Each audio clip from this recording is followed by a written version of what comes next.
Afternoon. Good afternoon. Over the weekend, we received numerous confirmed reports of federal agents from ICE and Customs and Border Patrol abusing their power, intimidating innocent civilians, and waging war on our people. All of this has been aimed at causing chaos and mayhem in the hopes of creating a pretext to deploy military troops against Chicago and Broadview and other suburbs, just as the president is doing right now in Oregon.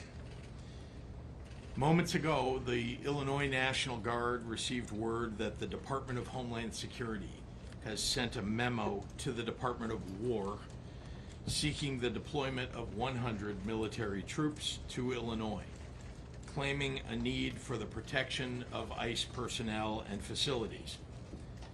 What I have been warning of is now being realized. One thing is clear, none of what Trump is doing is making Illinois safer.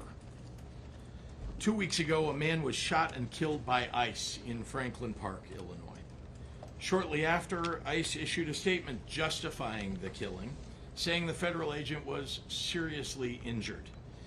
The Chicago Sun-Times has brought to light that the injuries were, in the agent's own words, nothing major.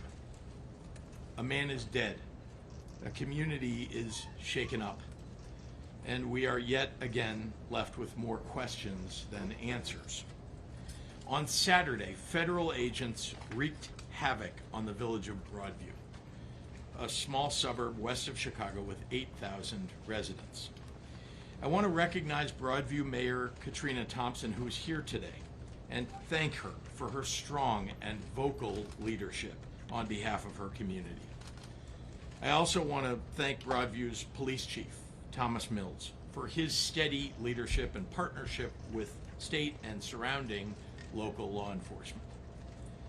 In Broadview, people nonviolently holding signs and chanting against brutality, expressing their First Amendment rights, have been regularly attacked with chemical agents like tear gas, pepper spray, rubber bullets, and flashbangs.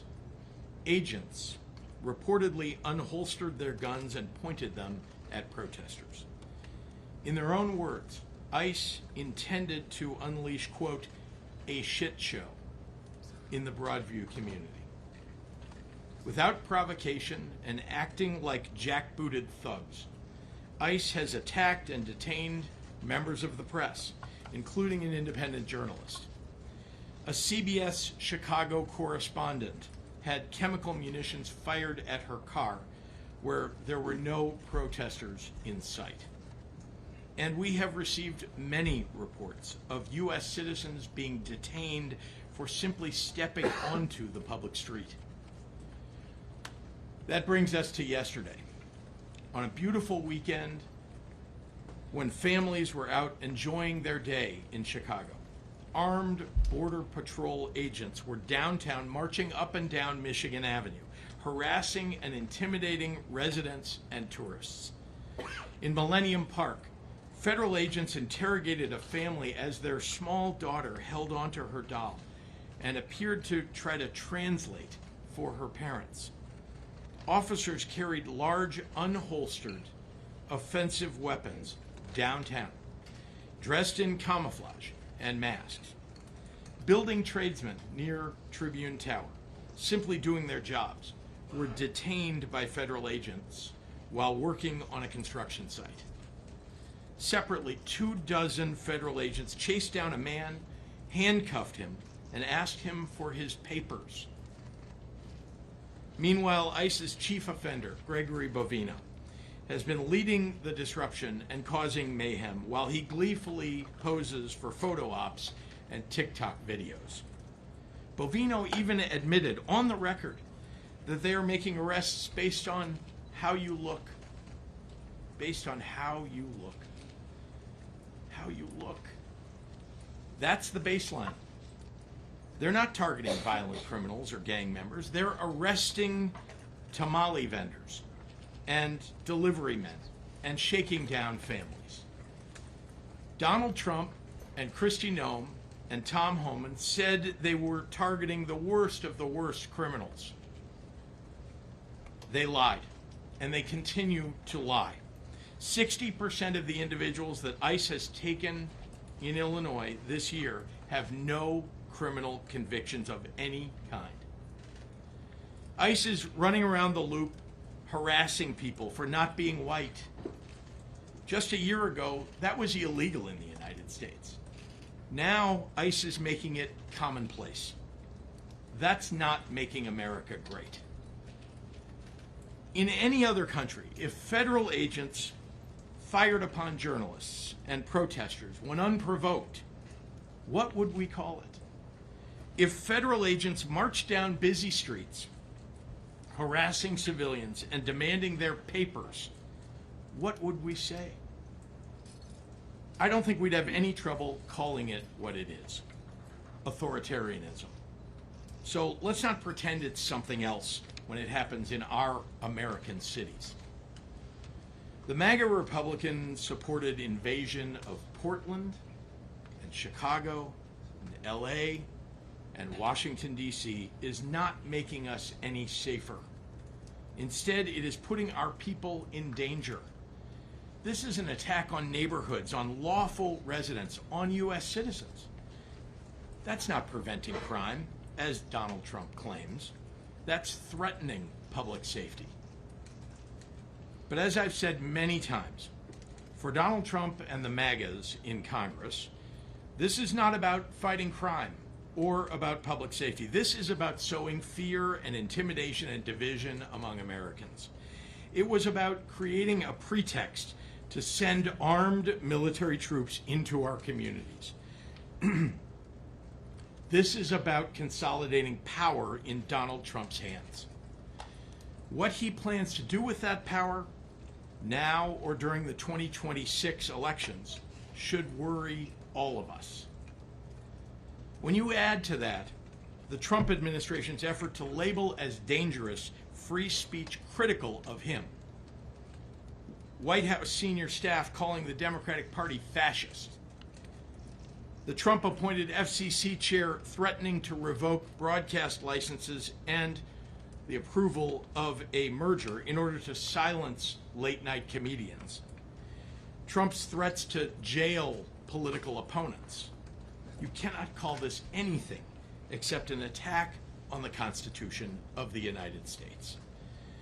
But let's also talk about what he's doing to the economy with all these attacks on our communities. Our small businesses suffer when our residents and visitors who are shopping and eating are made to feel unsafe by the jackbooted thugs roaming around a peaceful downtown. Parents are now scared to send their kids to school for fear the troops will grab their children. Students are afraid they'll come home and find their parents have been disappeared by ICE. This is no way to live. We are here together today, elected officials, business leaders, the faith community, law enforcement, educators, community organizations, united in our opposition to these flagrant abuses of power by the federal government. With one voice, we are telling this unwarranted and unconstitutional occupation by ICE and potentially by military troops to get out of Chicago. You are not helping us. Over the past month, I've been all across the city and all across the region, from Bronzeville to Austin to Pilsen to Little Village, talking to residents and to local business owners. Not one of them has asked for armed military troops in our streets. They have all said loudly that there is no emergency here on the ground that requires the deployment of military troops or the use of military tactics. I refuse to stay silent about this and let the slow encroachment of our freedoms and liberties continue unabated. The state of Illinois and all of us will continue to fight this with everything that we have. So, people of Illinois, we need your help. Get out your cell phones, record and narrate what you see. Put it on social media. Peacefully ask for badge numbers and identification. Speak up for your neighbors. We need to let the world know that this is happening and that we won't stand for it. I was surprised and pleased to see that a federal agent in New York was put on leave after he was caught throwing a woman to the ground. Good. Good. That would never have happened, though, if it wasn't on camera. So keep documenting. It could make a world of difference for someone, perhaps for all of us. I look forward to taking your questions, and right now I'd like to hand the microphone over to Mayor Brandon Johnson. Mayor. Thank you, Governor, and good afternoon, everyone. Good afternoon. I'm grateful to all of the elected leaders here, the community, business, and faith leaders that are joining us today.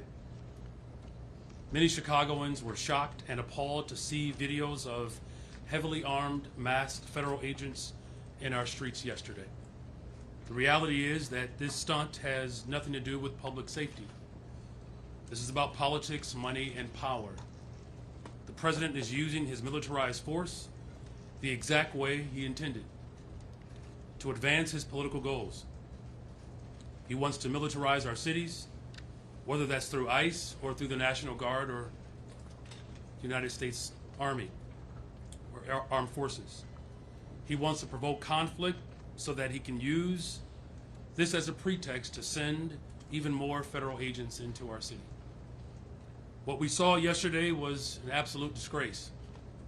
Families, visitors, everyday Chicagoans were out enjoying our city, and they were met with dozens of heavily armed federal agents aiming to strike fear in our communities.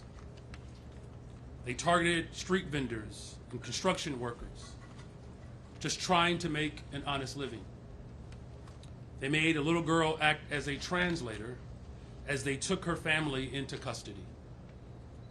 These are heartbreaking scenes that have nothing to do with making our city safer. My question to these masked, heavily armed individuals is simple. What could you possibly need an automatic weapon for? The only plausible explanation is that their aim is not to carry out their duties, but instead strike fear in our communities. If you are following the law, if you are in accordance with the Constitution, if you have a criminal warrant, then there is no reason to cover your face. This comes on the heels of the revelation that was reported on MSNBC that Tom Homan, the so-called border czar, accepted a $50,000 bribe from undercover FBI agents in exchange for lucrative detention center contracts. So let's call it what it is. Tom Homan sold out the American people for $50,000 in cash. That's why I'm calling on the federal government to appoint an independent investigator to review every single contract in the city of Chicago, the county and the state, related to any ICE detention centers. The people have a right to know if these contracts are legitimate or if they were granted as a result of outright bribery and corruption. As of last week, 72% of those held in ICE detention have no criminal record. And of those with a criminal record, many are for traffic violations and misdemeanors. The Trump administration's detention campaign is not for public safety, it is for profit. More than 90% of the immigration detention centers are run by private and for-profit corporations. The Trump administration has already engaged in no-bid contracts with private prison contractors across the United States. Executives at private prison firms are calling this a gold rush, as their stocks have soared by as much as 80%. In May, the CEO of a private prison corporation told investors, this is a quote, truly one of the most exciting periods in the history of the company. One company estimated that they could make as much as $400 million of taxpayer money per year from private detention. Another said that it could make as much as $1 billion in additional revenue. The two largest private prison corporations gave President Donald Trump at least $2.8 million for his re-election campaign. And this is the agency that Trump and Republicans just handed $170 billion, a blank check with little to no oversight. The money that Republicans gave to ICE is there's more funding given to ICE in this last budget that has been allocated for police departments at state and local governments in all 50 states, including the District of Columbia combined. Let me say that again. Trump gave his personal militarized force more money than all other local and state police funding combined. And the guy they put in charge of that funding was bought for $50,000 in cash. They are lining their own pockets and the pockets of the executives of small number corporations, to a small number of corporations. I've spoken with parents in Pilsen, Little Village, spoken to business owners on Devon Street, elders in Uptown who are too scared to take their children to school. We're losing business, and they're too afraid to even attend church because of their legal status. They're afraid of the reckless actions that they have seen. This is not being tough or patriotic. To throw a crying mother to the floor who just wanted to be reunited with her children, it's abominable. It's not law and order to body slam a 79-year-old business owner, an American citizen, for trying to produce the papers of his employees. And there's nothing brave about firing pepper bullets with chemical agents at a Chicago CBS reporter for simply showing up to do her job. Greg Bovino, who spends countless taxpayer dollars on TikTok videos of himself, was in charge of the operation in Los Angeles, where a 15-year-old kid, an American citizen with disabilities, was handcuffed and held at gunpoint by ICE. His family is now suing. By the time this is over, there will be hundreds of millions of dollars of taxpayer dollars wasted in settlements related to the excessive use of force and the unconstitutional actions of this administration. So again, let's make this very clear. This is not about public safety. This is not even about immigration. This is a continuation of the Trump administration's war on the poor. They have cut food assistance, they have cut Medicaid, they have cut violence prevention funding. They have made life harder and more dangerous for poor and working people across this country. They have declared war on poor on behalf of the ultra-rich, so they can simply funnel our tax dollars to a small handful of billionaires. So we have to make sure that we continue to show our support for the people of this city and for this country. In closing, at a time when we are cutting hundreds of millions of dollars from healthcare, public health, housing, and defunding public education, manufacturing austerity, I'll say that plainly, the Trump administration is worsening poverty at the same time as declaring war on the poor. This is an untrustworthy, corrupt, and out-of-control administration that is doing everything in their power to foment chaos in our cities. Whether it's in Portland, Los Angeles, or Chicago, we cannot accept the militarization of our cities. We will continue to stand united as a city, as a county, as a state, and local villages to reject any attempts to militarize our cities. I want to be very clear, what we saw this Sunday is not unique. As the governor has indicated, this is happening in villages like Broadview and other places across this country. And so we have to make sure that this is not the last time we express our unified voice to ensure that we protect the interests of all people.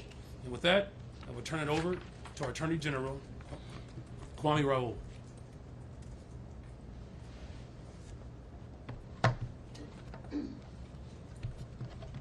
Thank you, Mayor. Governor, thanks for convening us.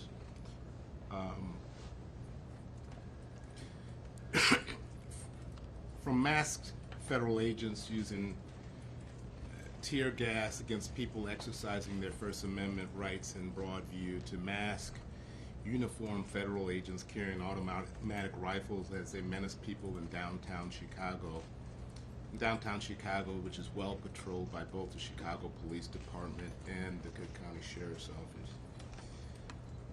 The images we have seen in Chicago area look more like a region under siege than they do America in peacetime. If it was not clear from before, it should be plain now. The president's goal is to sow chaos, instill fear in Chicagoans and the American people at large. It's also clear that this has never been about fighting crime. Let me state clearly, I am not averse to the President of the United States wanting to be helpful in fighting crime in American cities. I'm not averse to federal law enforcement agencies contributing to fighting crime in American cities. In fact, we have had a great history of collaboration with those federal law enforcement agencies that are trained to fight crimes on the local level. However, if the president were sincere about fighting crime, he would devote more resources to those federal law enforcement agencies with whom we have partnered with, which we have had a great working relationship with, instead of either cutting their budgets or reassigning their agents to doing immigration work instead of crime-fighting work. He would not be cutting funding from community violence interruption. He would not be depriving victims of crime of the resources they need based on unrelated immigration criteria. Instead, he's federalizing the state of Oregon's National Guard. And as the governor laid out, he's following the same pattern that he followed in Oregon, and we just received a memo. Same steps that were followed in Oregon. The mobilization of the military isn't just an ineffective strategy to address crime, it is illegal. That is why I stand in solidarity with my colleague, Oregon Attorney General Dan Rayfield. We've been in contact over the weekend as well as earlier this morning, who filed a lawsuit yesterday against the Trump administration's mobilization of the National Guard there. The 10th Amendment preserves states' sovereignty to enforce state laws as they see fit. The Posse Comitatus Act, as I've stated before, limits the federal government's ability to use the military for domestic law enforcement. A judge in California recognized that fact earlier this month. And the militia clauses of the United States Constitution give Congress sole authority to decide what factual circumstances allow the presidents to federalize the National Guard. They don't exist here. The president has failed to establish that any of the legal prerequisites exist for his efforts to federalize the Guard. Which is why litigation challenging these efforts is now pending in multiple courts. And if the evidence follows, if the pattern follows what we've seen in Oregon, he should expect a legal challenge here as well. As a matter of fact, this afternoon, we're filing a lawsuit challenging the administration's unlawful reallocation of more than $100 million in public safety and disaster relief funds away from Illinois and other states around the country. These funds, under the Homeland Security Grant Program, help states protect against acts of terrorism and are a critical source of money for networks of police departments, fire departments, emergency services, and public works departments across the country. In this latest action by the administration, the cut to Illinois funds alone is over $30 million. None of this chaos and none of these acts make us safer. To be clear, our U.S. Constitution is still the law of the land. It is generally unlawful for people to be subject to detention or search without probable cause or reasonable suspicion to believe that a crime has been committed. Due process is still required when someone is deprived of their liberty. the First Amendment still protects the right to free speech and peaceably and lawfully assemble, which includes the right to express one's views even if those views are critical of government policies and how they're being carried out. That said, it is important to note that protesters must also comply with applicable laws. For example, the First Amendment does not allow for protesters to assault, intimidate, interfere with an officer of the United States government or local government while they are engaged in their performance, or to obstruct or impede federal civil immigration vehicles or enforcement operation. Clearly, this deployment of the federal officers into our well-policed central business district is meant to provoke Chicagoans. What the president is hoping to do is foment chaos by inciting out-of-control protests. So I urge Illinoisans, don't take the bait. There is no emergency in Chicago. Don't help him create one. Exercise your First Amendment rights, but do so peacefully, without violence or destruction of property. If you see what you believe to be civil rights being violated, use your phone or camera to document it, to bear witness. My office is monitoring these images, and so are legal and civil rights organizations around the city, the state, and the nation. I'm here to say that no president can flout the Constitution. The rule of law matters in the state of Illinois, and we will not hesitate to preserve it. This time I'd like to pass the mic to County Board President Tony Pretman.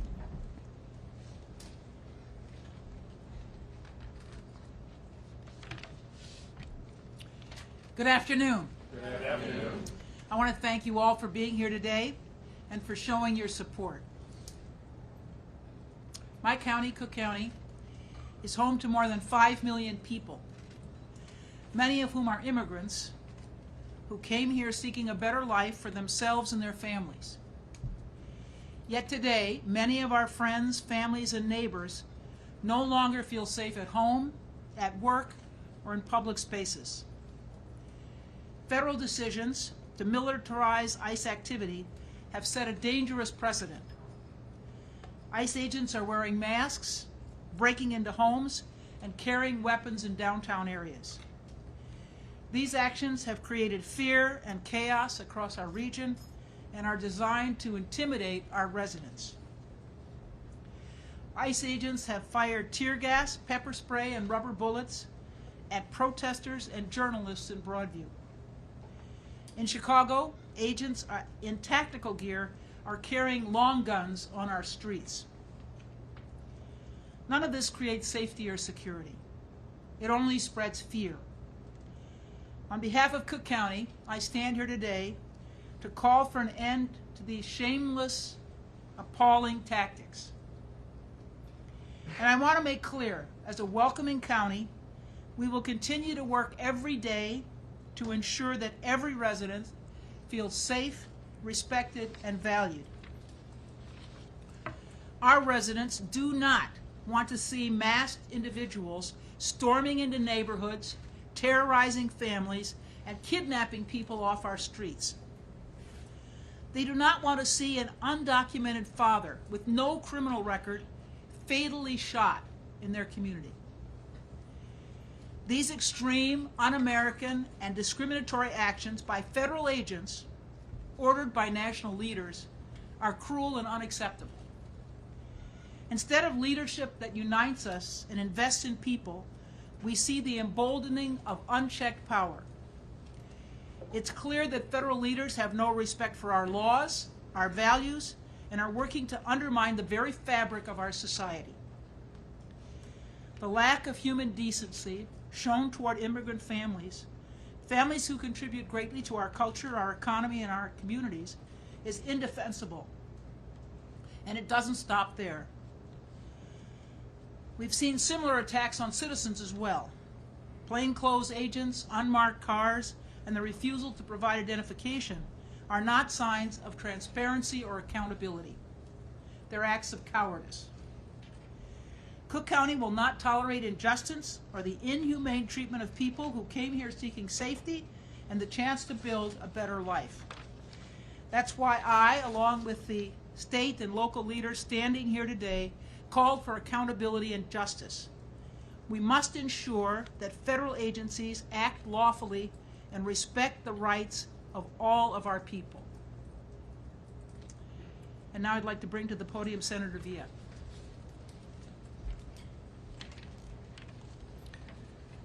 Good afternoon. Good afternoon. I am Karina Villa. I am the state senator of the 25th Senate District.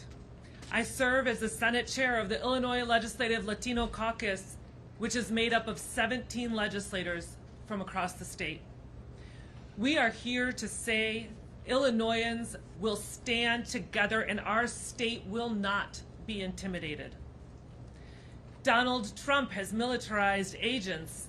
He has sent them to our suburbs like my hometown of West Chicago, to Broadview, and now to our peaceful streets of downtown Chicago.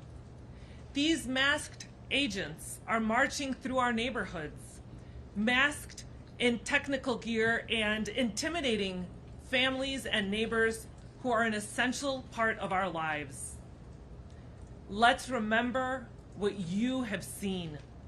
Parents attacked on their way to work, students facing ICE agents on the way to schools, protesters are shot with chemical munitions, the press being arrested. What we are seeing is the First Amendment rights, our First Amendment rights, being eroded by an authoritarian administration determined to dismantle dissent. This is not safety. This is persecution. The Illinois Legislative Latino Caucus stands united with Governor Pritzker and leaders at every level, demanding answers about the stolen life of Silverio Villegas Gonzalez and so-called Operation Midway Blitz. We demand that every Illinoisan receive the right to due process, medical care, and access to legal counsel.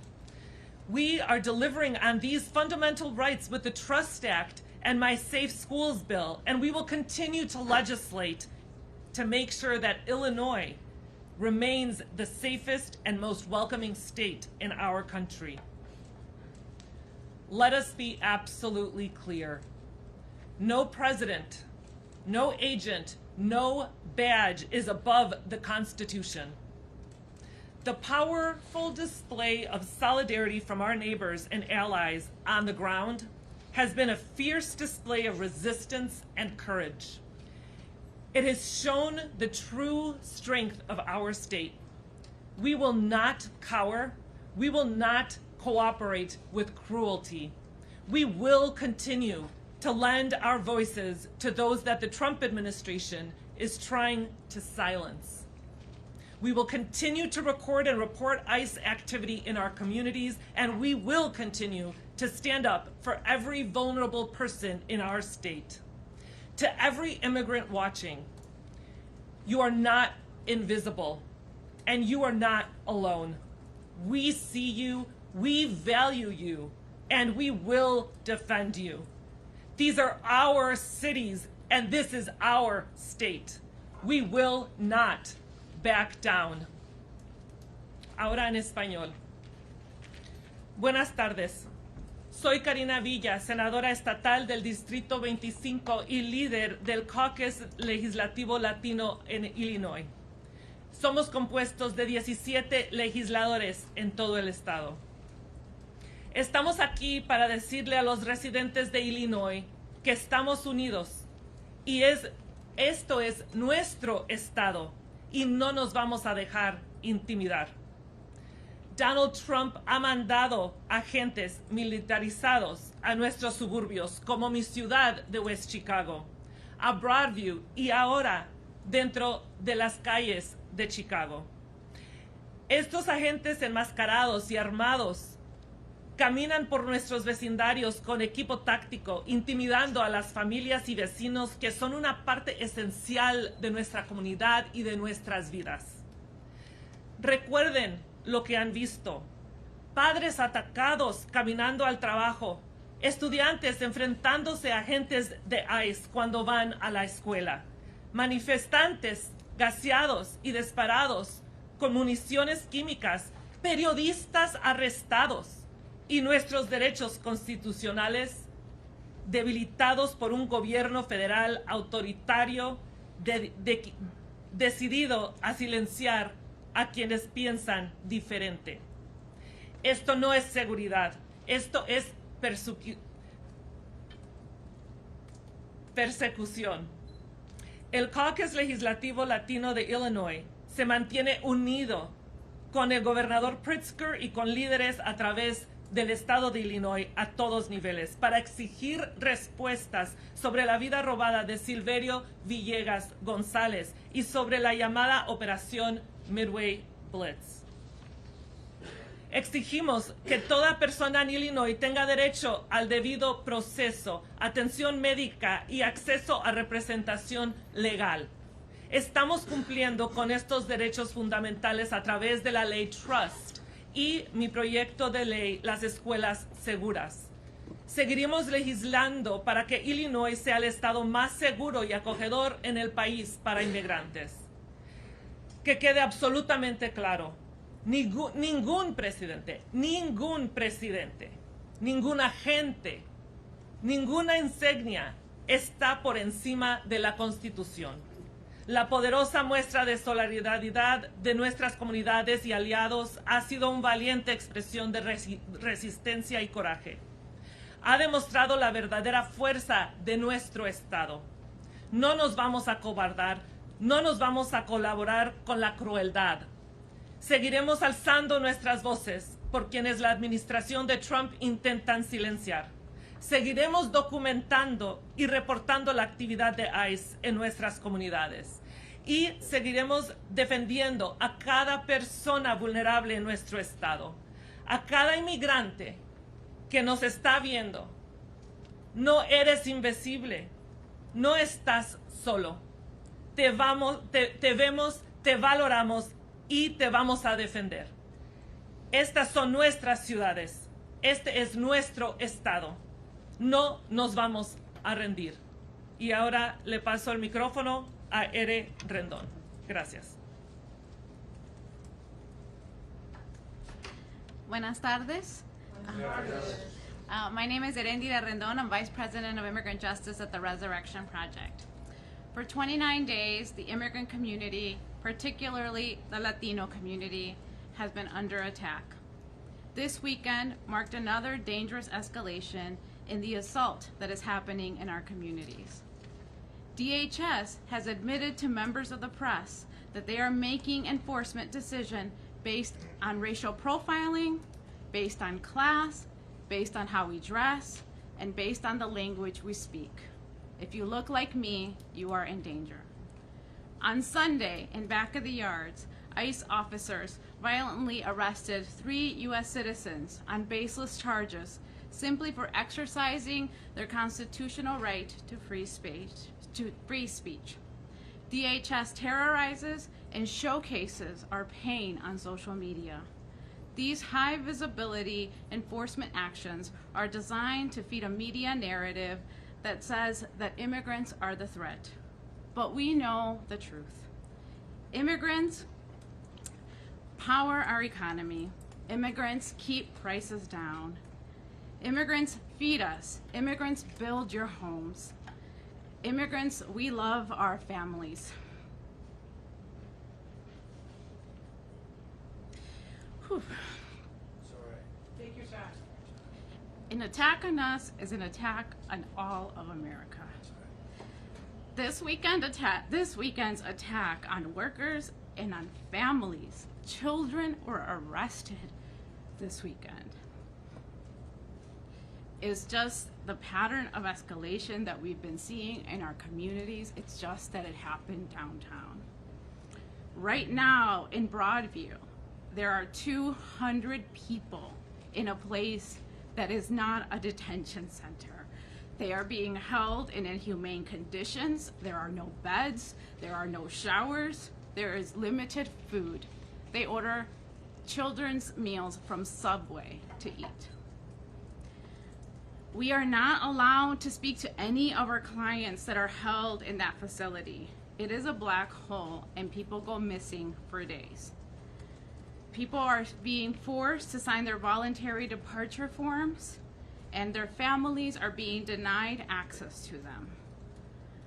DHS agencies continue to act with no respect for the law, defying court orders and attacking our community members, our faith institutions, and everybody who is protesting. There are over 60 organizations actively working to defend our communities. The Illinois Coalition for Immigrant and Refugee Rights, leading all rapid response in the hotline. The rapid response folks are our heroes. The National Immigrant Justice Center, who last week filed a lawsuit to uphold the Constitution, and dozens more. Since September 1st at the Resurrection Project, we have received over 320 requests for legal assistance. These are undocumented residents, green card holders, and 2 dreamers with DACA. And now even citizens are being arrested. This should concern every single person. I am grateful to Senator Pritzker and to all of our elected leaders who have made Illinois a safer place for us to live, even though right now we are under attack. And our message to all immigrants community continues to be the same. Primero, les quiero asegurar que también nosotros somos inmigrantes. También nosotros nos preocupamos por nuestras familias. Visit illinoisimmigrationinfo.org for up-to-date information if you have, and you can also call the hotline, the ICER Family Support Hotline at 1-855-HELP-BY-FAMILY if you see ICE. Buenas tardes, me llamo Erendira Rendón, soy vicepresidenta de Justicia para el Inmigrante en Proyecto Resurrección. Durante 29 días, la comunidad inmigrante y muy en particular la comunidad latina ha estado bajo ataque. Este fin de semana marcó otro incremento en el asalto a nuestras comunidades. DHS, el Departamento de Homeland Security, ha admitido que lo único que necesitan para parar a una persona es basado en cómo se ven, basado en cómo se visten, basado en los carros que manejamos y en el idioma que hablamos. El domingo en el barrio de las Empacadoras, agentes de ICE arrestaron a 3 ciudadanos americanos simplemente por protegernos y ejercer su derecho de libertad de expresión. DHS está aterrorizando nuestras comunidades y al mismo tiempo está documentando nuestro dolor y poniéndolo en las presas en las medias sociales. Estas acciones son un ataque a los inmigrantes, son un ataque a la comunidad latina. Lo que están tratando de hacer es crear una narrativa que los inmigrantes son peligrosos. Pero nosotros sabemos quiénes somos. Los inmigrantes damos de comer, los inmigrantes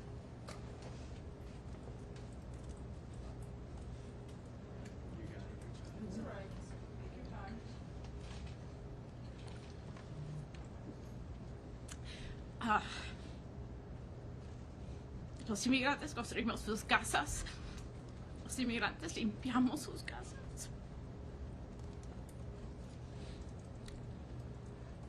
Y a pesar de estos momentos que estamos pasando, tenemos que seguir recordando y ejerciendo nuestros derechos.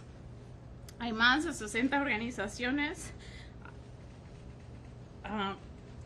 que están trabajando lo más que se pueda para poder protegernos.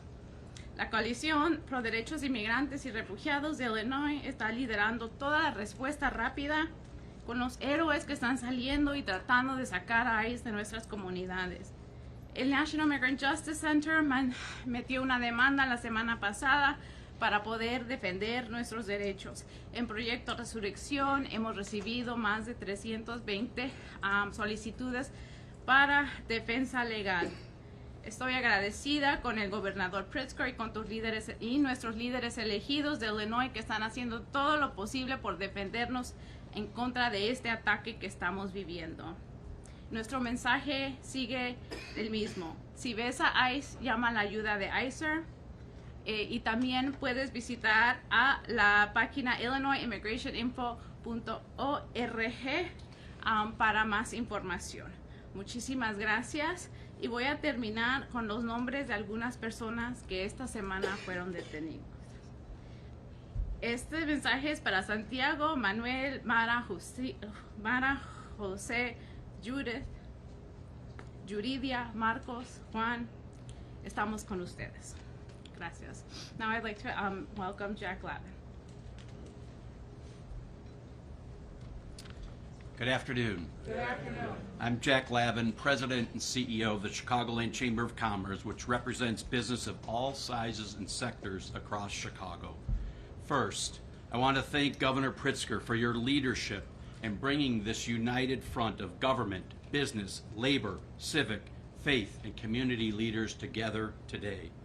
I've long spoke to our shared goal of improving public safety and reducing violence and the importance of true collaboration in that effort. Chicago has made real progress thanks to the leadership of Governor Pritzker, Mayor Johnson, President Preckwinkle, and the collaboration of business leaders, local law enforcement, violence prevention organizations, and our community and faith leaders. That progress is important, not just for families and neighborhoods, but for businesses, jobs, economic growth in every corner of our city.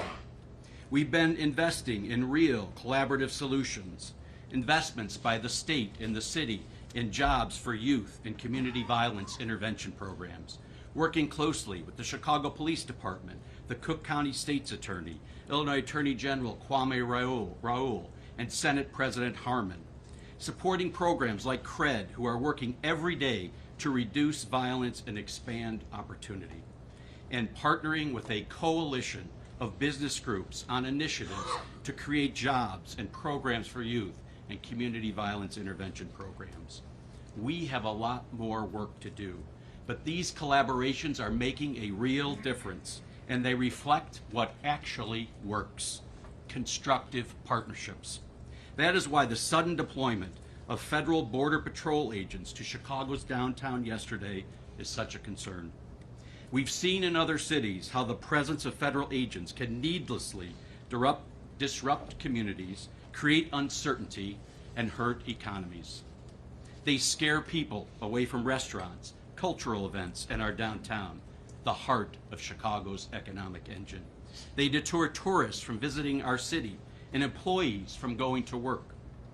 The needless uncertainty and unpredictability they bring discourages consumer activity, especially hurting small businesses that depend on steady foot traffic. Businesses in Chicago are already dealing with so much pressure and economic uncertainty between inflation, tariffs, fiscal issues, and other rising costs. The last thing they need is another element of uncertainty to add to their challenges. Let me be clear.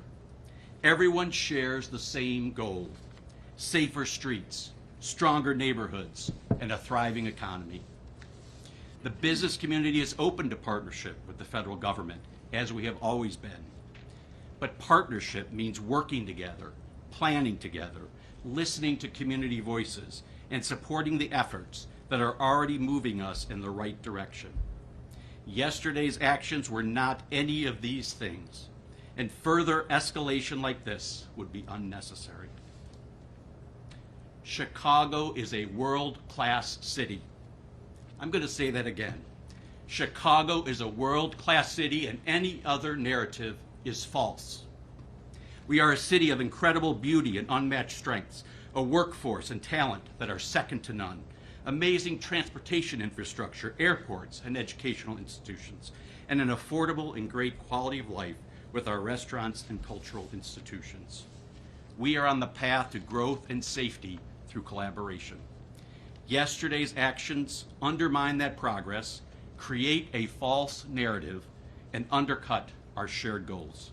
It risks slowing the very economic activity we need to keep this city moving forward. The best path forward is clear: constructive partnerships and collaboration, not distraction and disruption. We welcome federal engagement, but only if it builds on the trust and collaboration already underway.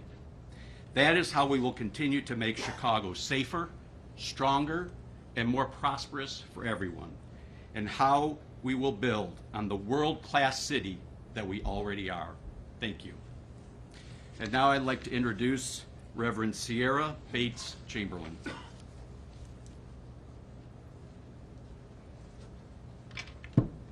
Good afternoon. Good afternoon. I'm Reverend Sierra Bates Chamberlain with Live Free, Illinois, where we organize with faith communities across the state. The federal government has persistently poured billions into harming and victimizing U.S. citizens and undocumented survivors alike. Let's be clear. In this country, we have constitutionally protected freedom of speech. To target, track, and criminalize protesters, people exercising their right to speak out against injustice, is nothing less than an attempt to drag this nation toward an authoritarian rule. And hear me when I say, we will not allow it. This is not about safety.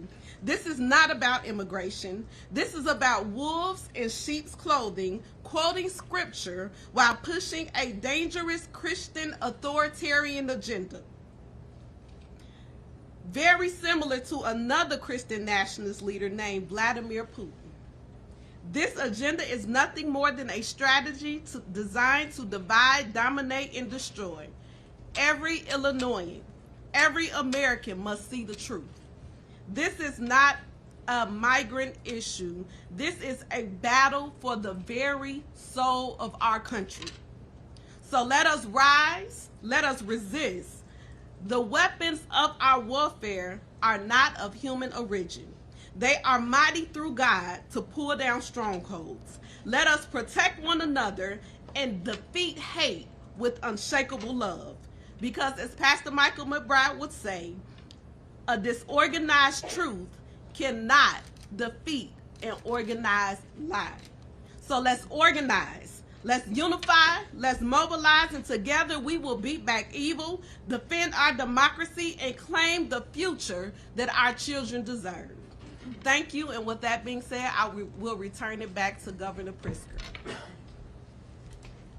Thank you, Reverend. Happy to take any questions from members of the media. Tina. What do you see as military troops? Is that specifically National Guard? Could it be something else? And then are you seeing any lessons learned from Portland? So it's unclear what troops are being requested or potentially could be sent by the Department of War.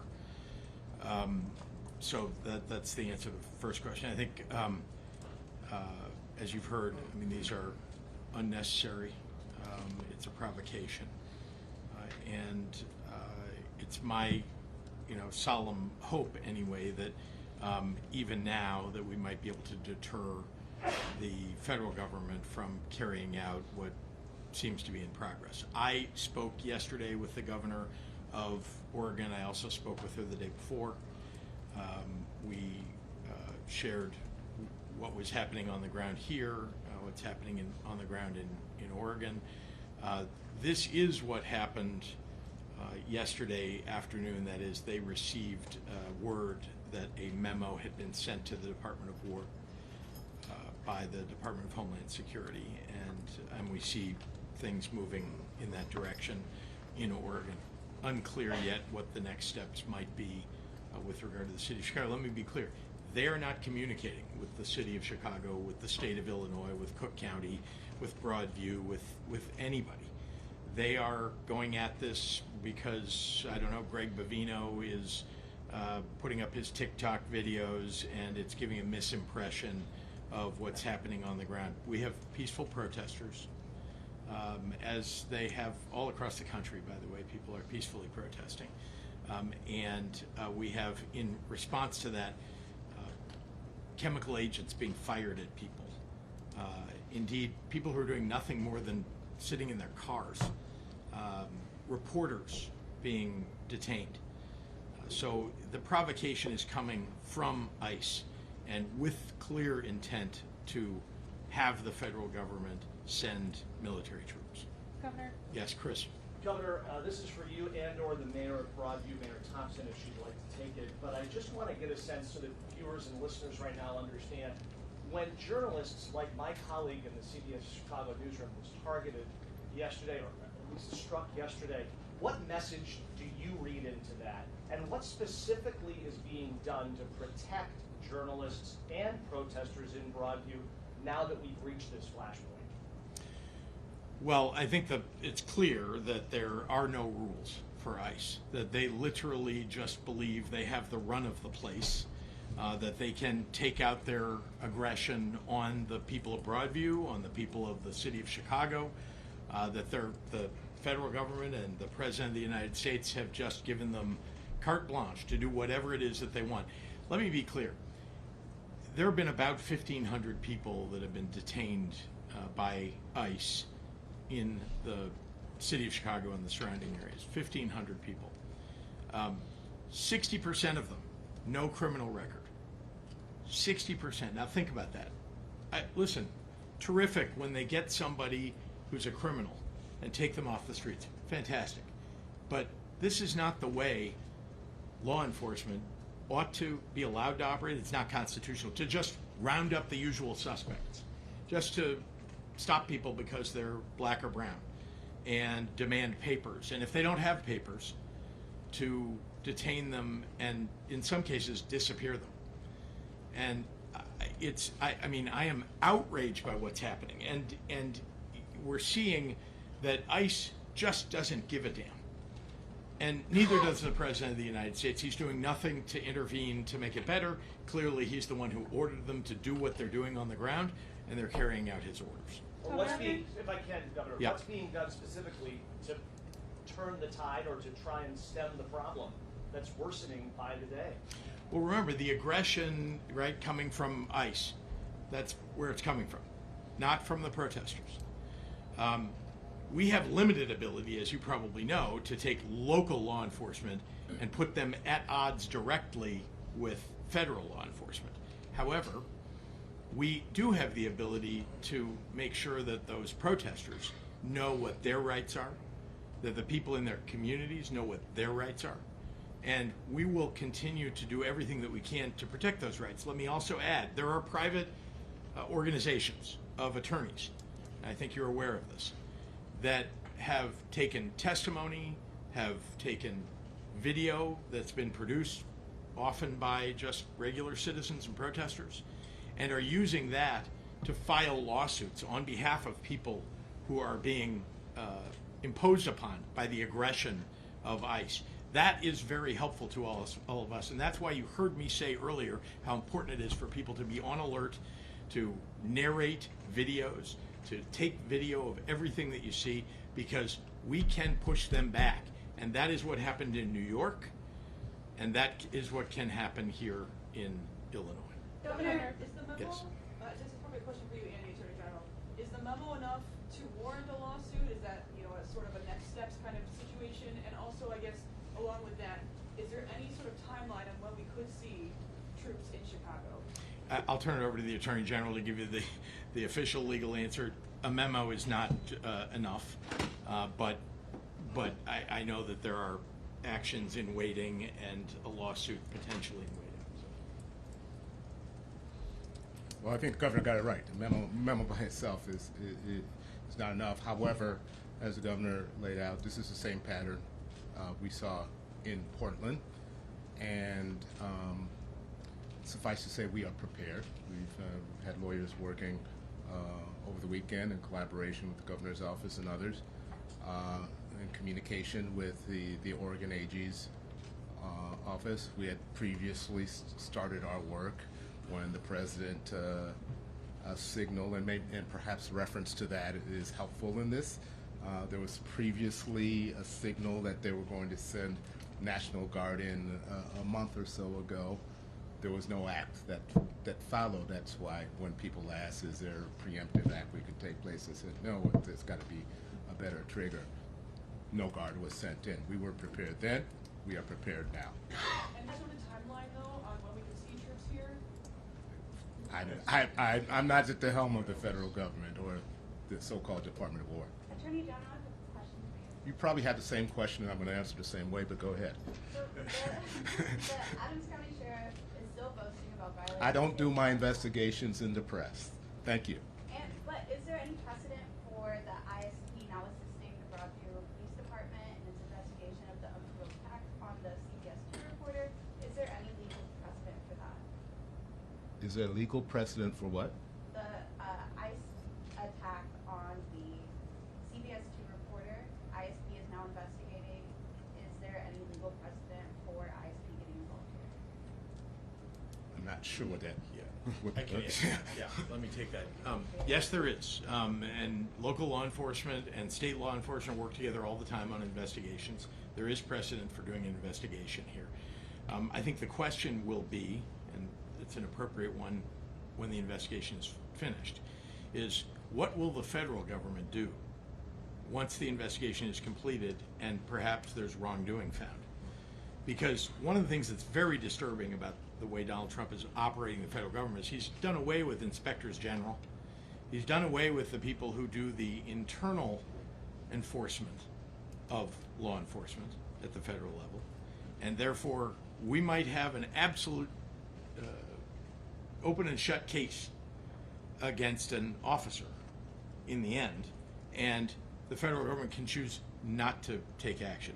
Now, the CBS reporter can take personal action, and indeed there are attorneys that have been looking to assist people who have been personally affected. And so on behalf of that individual, there could be a lawsuit. Again, it is absolutely precedented for the Illinois State Police to work with local law enforcement doing an investigation of this sort. Do you have any update on Sheriff Gruton and him violating the State's Trust Act? Other than that the Attorney General's office is doing an investigation. Yep. Sorry. I'll give you a little bit more than I gave you last night. We are in touch with Sheriff Gruton, and we're going to be having a conversation. And that's all I'm going to give you. Mayor Johnson. Shifting gears slightly, if you could, if I could. Chicago Teachers Union put out a tweet over the weekend praising Assata Shakur, despite her controversial background, her conviction for murdering a police officer. Many alders at City Hall calling for you to denounce that. Where do you stand? Do you support that tweet? And do you support CTU and what they said about Assata Shakur? Can I give you my perspective? All right. Because I don't operate the Chicago Teachers Union's Twitter account. What I can say, though, is that Assata Shakur is an important person in the Black liberation movement who has repeatedly claimed her innocence, and that she was tried by an all-white jury at a particular time in which it was nearly impossible for Black people to receive a fair trial. I don't, and I can't, speak to anyone's claim of innocence. I certainly do not condone any acts of violence, but at a time in which it has become even increasingly clear, and we're dealing with this today, where it is commonplace for Black people to be wrongfully convicted. And so it is incumbent upon us to, recognize that we are still dealing with the sins of our foreparents, of which the city of Chicago is paying hundreds of millions of dollars to respond to individuals who were tortured and forced into false confessions. So as an important part of Black liberation, as an activist, may she rest in peace. Governor Pritzker. What was your? Do you plan to use CTE to investigate any alleged wrongdoing by ICE in Chicago? Well, what I've called for is for the federal government to operate an independent investigator to, look into, what I believe is obvious with all of us here today, that there's been, real egregious, horrific acts that have been promulgated against people, right? What I have directed my police department to do through executive order is to protect the fundamental right to peacefully assemble, to ensure that that every single department and agency knows exactly what rights have to be. And what you're seeing today is a strong display of a united front. In fact, if there were ever a time for the people of the world to unite, now is the time. Mayor Thompson, you've been critical of... Sure. This young lady here, please. If I can piggyback off of Jake's question, more specifically the ACLU of Illinois and other immigrant rights groups filed a notice in court on Friday talking about the unlawful arrest of 27 people, some of those U.S. citizens. The group said they've been referred to more than 70 cases of potential violations of ICE making arrests without warrants. So more specifically, is the state or the city looking into that? Well, look, I can speak candidly here that, the Attorney General and my corporate counsel are in regular conversations around ways in which, we can litigate, these acts. Here's what I believe is most critical here. As an entire state, from the state to the county to the city to our local municipalities, our community organizations, our faith and business community, we are all very clear that what this president is doing has certainly stepped outside of the bounds of the Constitution. You either support the Constitution or you do not. And it is clear that this president has eroded the very fundamental rights of who we are as a democracy, and we're going to use every single tool that's available to ensure that justice prevails. Thank you. Mayor Thompson, I just want to add to that answer, if I may, just for a moment, that there are private organizations. I mentioned earlier that there are attorneys who've stepped up to represent individuals, including offering to represent those 27 that you referenced. And so there is legal action that can be taken and will be taken. Yes, Olivia.